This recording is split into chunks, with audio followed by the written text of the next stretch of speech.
Hi, I'm Larissa, and this is Soviet Childhood.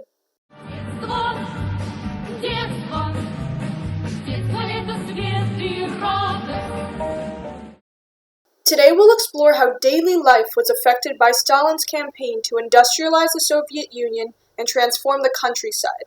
In order to achieve the modern state many had envisioned during the revolution, Stalin launched what he called a revolution from above in 1928, bringing electricity to rural areas, constructing factories, and collectivizing farms. This third term might be less familiar to you. Collectivization was the process of Soviet peasants consolidating their land to work on communal farms.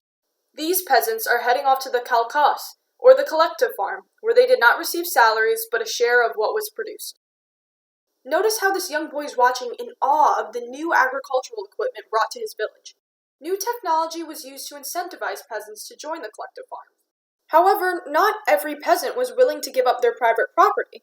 This 1929 footage illustrates grain seizures from a successful peasant, labeled a kulak. Stalin demonized kulaks, the peasant population who resisted collectivization, through a mass propaganda campaign.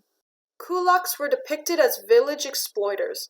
This propaganda poster shows a kulak as heavy set, symbolizing wealth and greed, while wearing city clothes. And many of them, of course, weren't rich at all. You could become a kulak if you opposed collectivization. You could be one. You could be considered one if you refused to hand over all of your grain or all of your food. Here, villagers gathered to read a sign on the front door of an accused kulak. Peasants were told the socialist revolution had not yet been a success because of their richer or more successful peer.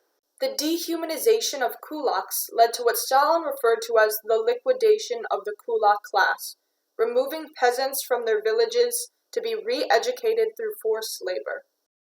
This 1930 photograph of a secret police orphanage shows the children that were uprooted from their homes and placed into state care because their parents had been categorized as kulaks. Secret police documents label these children as family members of traitors to the motherland, because their parents stood in the way of Stalin's larger plans for collectivization. Yet children were both victims of and contributors to the Stalinist system of mutual surveillance. In order to bring children into the sphere of collective living, to see loyalty to the regime, to the school, to the figure of Stalin as a higher form than loyalty to their own parents in many ways.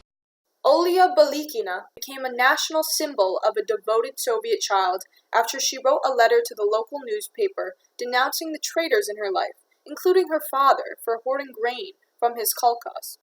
Notice how both adults and her peers enthusiastically cheer her on as she is rewarded at this Young Pioneers meeting, an organization for communist youth. She ended her letter saying, "Let the authorities do what they want with the traitors," illustrating that even at a young age, Olia recognized her words had political repercussions. Some Soviet children could reinvent and distance themselves from their kulak origins, while many others were victims of deportation and exile. By most accounts from children, the trauma of collectivization overshadowed any sort of technological or ideological gains.